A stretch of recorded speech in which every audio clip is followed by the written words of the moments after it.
Ah, yes, Hook, the best Peter Pan film adaptation ever made that will ever be made. Robin Williams at his best, playing the role that he was born to play.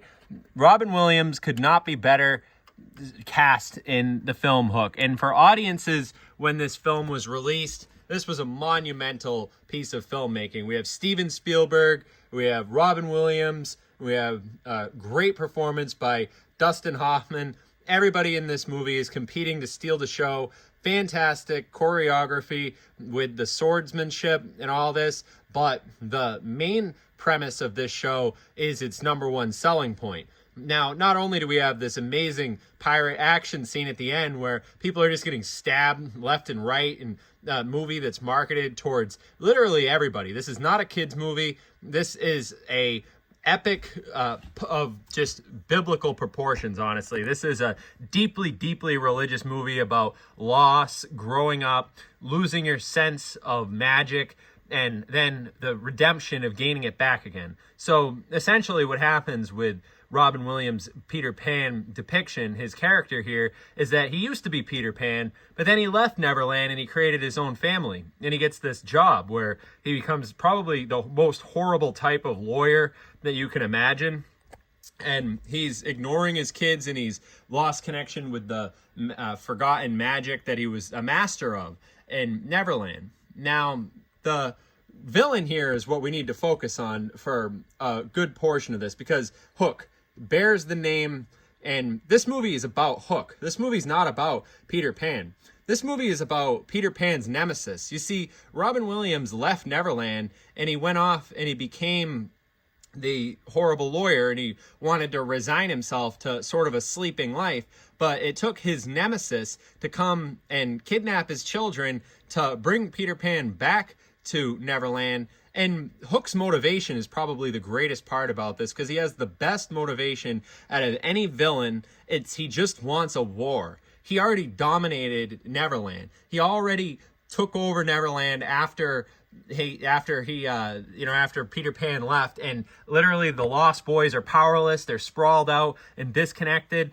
And Hook goes out of his way to bring his nemesis back, the only person who could defeat him, to reignite the Lost Boys' war lust against the pirates, just creating complete and total turmoil simply because, Hook has a thirst for the poetic retribution. He's obsessed with good form. That's what he keeps saying throughout the entire movie. He's obsessed with form, which is, of course, we know, a fencing term. If you're a good swordsman, then you have good form. And Robin Williams is then summoned back because Hook is simply motivated to be Hook, because what makes Hook Hook is that he wants to defeat Peter Pan. And when Hook does not have Peter Pan, Hook is without purpose. You see, the allegory that's happening when we discuss the concept of Peter Pan is that Hook is afraid of the clock that exists inside of the monster that he defeated, which eventually is what defeats him in that famous scene with the practical effects and all these great things. We have the depiction of Hook as this old man who's lost his sense of purpose. He's dominated his enemies in the battlefield and politically, and he's achieved complete supremacy in the political landscape of Neverland. And as such, he decides to, literally leading to his own undoing, teach Robin Williams' character a lesson, and then of course redeem Robin Williams. Honestly, the whole movie it's at the end it's teased that it's a dream, but it's also teased that it's real, and that's the best way for a movie that's supposedly a dream to go, is to sort of leave the audience with that sense of magic at the end. And that's what we get at the end of this movie, is the character who we always talk about having lost his marbles, has his marbles returned to him, and then it turns out that gives him his one happy thought, which makes it possible for him to fly away. Now, we need to consider the allegory in the language that's being used here. You have a happy thought, which connects you to your dream that you would have, the childlike sense of wonder, the magic that exists within all of us that Robin Williams needs to rediscover within himself in order to contend with the pirates, because all grown-ups are pirates, and of course that's what the basically the what's her name, the old love interest from the traditional Peter Pan story. It's like her name's like Maggie, or it's not Maggie, but Wendy says that, you know, when she finds out what Peter does as a pirate, well, I mean, as a horrible lawyer, she's like, oh my God, Peter, you become a pirate. And now that really does resonate, I think, with a lot of adults. Like, perhaps there was some sort of butcher who, when he was a guy, you know, when he was a kid or whatever, he wanted to be a veterinarian, but now he's a butcher, that type of thing, you know, giving up on your childhood dreams. And then, because a lot of people have to do that sort of thing because they have a family, and it's difficult to connect yourself to that magic. And it's interesting because you go to Neverland and everybody there doesn't age. Everybody there is stuck in this theatrical sort of play acting game where they're all assuming the roles of either pirates or Lost Boys, and then Peter Pan comes in and disrupts the entire thing because he's a legendary figure among both the Lost Boys and all of Neverland. So it sort of is like that place where thoughts become reality. That's what Neverland is. I mean, he has to gain control over his happy thought and over his mentality to overcome his depression so that he could lead the Lost Boys to take back the pirate kingdom. Now, of course, the Lost Boys also have this same sense of like a non-goal. Like, their goal isn't to take over the Hook's ship and then go lead the pirates themselves. No, their only goal is single-minded as well. They want to battle Peter Pan. They want to fight for Peter Pan because they want to be around a powerful wizard. They want to be around a powerful, the guy who flies around and has fun and defeats Captain Hook just because it's fun. And Captain Hook wants to battle them. So everybody in this film actually has their purpose. And then what happens is Peter Pan, he adapts his own purpose. He goes and he wants to, have a purpose of being a family, but that responsibility robs him of the free time that he would have to go run around with the Lost Boys, because of course he has the option of maintaining that childlike sense of wonder. But this brings us to a very key thing which I want to point out, which is called Peter Pan syndrome. Because with millennials these days, we see this problem called Peter Pan syndrome, and it's these 30-year-old millennials or these old adults. You've seen them before. They have this old trope where they say like, oh, you live in your mom's basement, you're 30-year-old virgin type people, and that's like Peter Pan syndrome in a nutshell, because it's like you stay at home and you want to stay a kid, and your room is full of Batman collectibles and stuff like that, and you refuse to stay a family. But they say there's nothing more like sort of like grotesque than a 40-year-old man who refuses to grow up.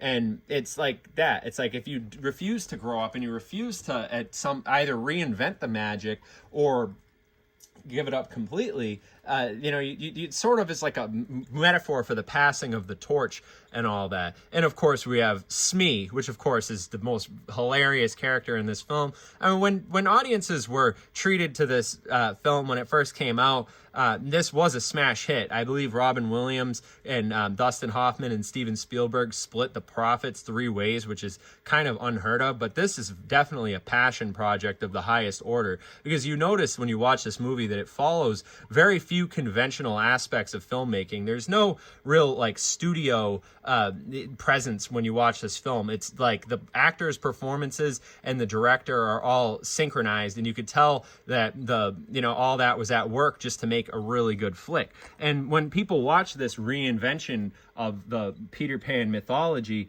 they really do get a boiled down sort of depiction of probably one of the most important allegorical characters, the Pan, the god Pan.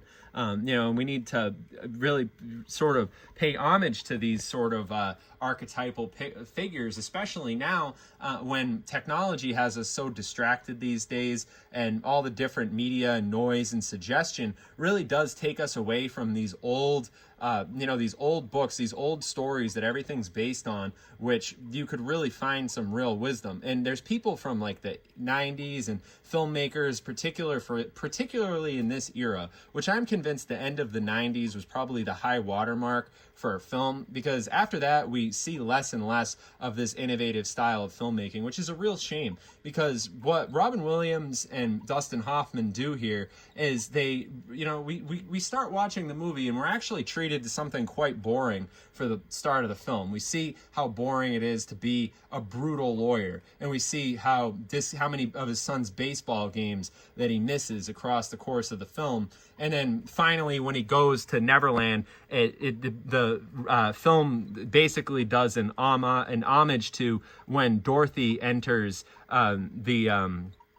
enters Oz, in The Wizard of Oz, that famous scene when it's everything goes from being black and white to being in color. Well, that happens in this film too. The beginning of the movie, it's winter. Robin Williams is a cold guy, and he's just being like an adult, and he's a really great performer, because the character arc for Robin Williams is really something to be seen. And the only characters in this film that actually have a arc, I would say, would be Robin Williams and his son, because Robin Williams' son gets corrupted by Hook when Robin Williams leaves and goes off to play with the Lost Boys. Because that's the other thing.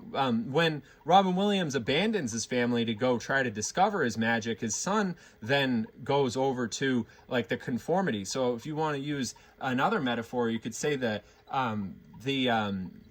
it's almost like the song. Have you ever heard the song, "The Cat's in the Cradle and the Silver Spoon, a little boy blue and the man on the moon, when you coming home, son, I don't know when, we'll get together then"? Well, that's what happens here. It's like the beginning of the film. We have, the cat's in the cradle and the silver spoon, and little boy blue and the man on the moon, when you coming home, dad, I don't know when, we'll get together then, because Jack, Robin Williams' son, only wants him to just come to his baseball games and enjoy his basically inherited that sort of like that same spark of magic that makes Peter Pan able to fly is in his son. So Hook, but that's also the great thing about this movie, though, because it's not like Hook is corrupting Peter Pan's son because he wants to like train him to be Hook. No, he's doing that because he's trying to agitate Peter Pan into starting this war with the Lost Boys, because the war is what Hook is going for. And if you think about every single villain, I mean, Voldemort's goal wasn't war. Like, Voldemort's goal was to take over Hogwarts. Or like Darth Vader's goal isn't the war. Darth Vader's goal is to take over the galaxy. Like, so that makes Hook in this movie like such a great one-dimensional villain who just simply misses his nemesis. And it's very poetic, and it's very admirable for a villain to just completely own that, because he's a pirate, and he in and of himself wants to be Peter Pan himself too, because he stays in Neverland and he enjoys his role of leading the pirates against the Lost Boys. But when he loses his arch nemesis, things go asunder. And it'd be interesting to just see, because he's bored. There's actually a scene in here when Hook is ready to commit suicide, and his pirate co-worker there, Smee, has to save him, and he's ready to mutilate the son of Peter Pan just to start the war. So it's a very, very nuanced thing that's happening here, because we have Robin Williams' character arc is the Peter Pan character arc, but the main character, whose name is the film's name, which is Hook, is actually a one-dimensional villain whose only real goal is trying to maintain the fabricated illusion of the dream world. It's actually at the end of the movie when Robin Williams decides that he just wants to go raise his family. Hook has a crisis of identity. He asks the question, where are you going, Peter Pan? He says, where are you? He has no idea. It completely flabbergasts him to imagine that Peter Pan matured and he's leaving the dream world. And it makes his enemies sad too, because you ever hear the expression, we only know ourselves through the eyes of others? Well, the same is true. You only know yourself, you only know what you agree with because there's other people out there who disagree with you. And if you didn't have an enemy who, or a competition, even a friendly competition or, not so friendly competition, you only know who you are through conflict. We only grow through, the tests that we're given in life and stuff like that. But it's interesting because, that's why Hook has that crisis of identity. He only knows himself through his rivalry with Peter Pan. Now, of course, Peter Pan chopped off Hook's hand and he wants revenge and all that. But in reality, Hook is afraid of clocks. Hook is afraid of time. Hook wants to stay in the dream world where he's constantly able to have a purpose. And that's what this movie is really about at its heart and soul,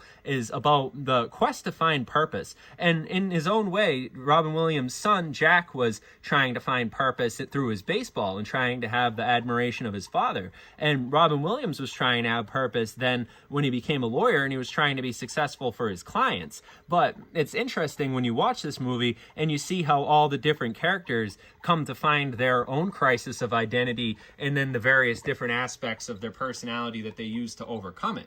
And honestly, in his own way, Hook dying in battle against Peter Pan is almost like his ticket to Valhalla, because Hook, you know, and this is a great scene right here when Robin Williams is finally learning how to fly and all the Lost Boys are like looking up, and then we have this fantastic scene right here, which the peak of Robin Williams' career, in my opinion, is when he's just flying around, just, you know, that sort of Robin Williams rest in peace, man. You know, I think the last ending here, you know, we just have to just appreciate the fact that we were blessed with such a great actor at one point, you know, who had this connection to you know, a special side of all of us that we forget, you know. And I think that there's no better actor who's worthy of flying to Neverland than Robin Williams. I mean, you look at the man's career, and you know, Robin Williams, I mean, and then tragic end to his life.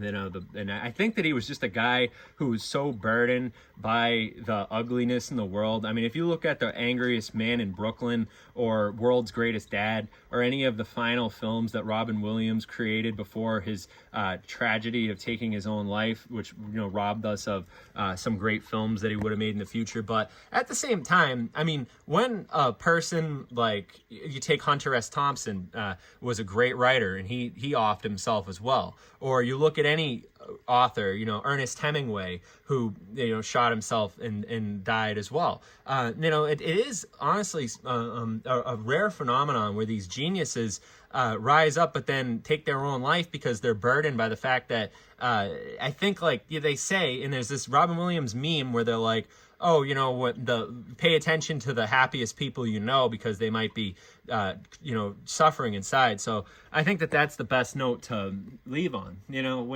if you have a friend who's like the life of the party and always seems funny, but they seem like a little bit too smart for their own good, maybe, like, you know, take it easy on them and try to like understand them better, because you could you know, your friends might be like Robin Williams, like they might be really fun to be around, but people have their own internal things going on. But yeah, that's beside the point. Hook, though, very, very fantastic film.